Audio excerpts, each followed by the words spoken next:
فدیہ کا معنی کیا ہے؟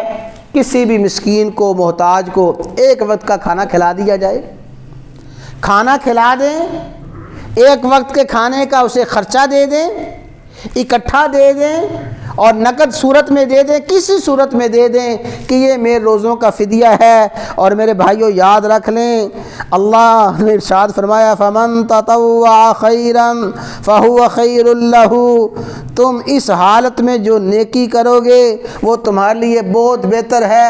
کیا معنی؟ فدیہ دیتے وقت کچھ فدیہ زیادہ دے دو، یعنی اس بیماری کی صورت میں بھی کوئی نہ کوئی روزہ رکھ لو۔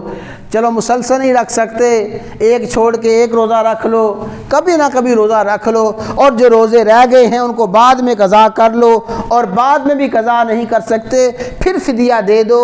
اس طرح اللہ تعالیٰ نے اہل ایمان پہ رمضان کے روزے فرض فرمائے ہیں، اور مردوں پہ فرض فرمائے ہیں، عورتوں میں فرض فرمائے ہیں، عام بیماروں پہ فرض فرمائے ہیں۔ جو انتہائی معذور ہے اس کے لیے حکم یہ ہے کہ کوشش کر کے پھر دوسرے دنوں میں قضا کر لے، اگر وہ پھر بھی قضا نہیں کر سکتا پھر فدیہ دے دے۔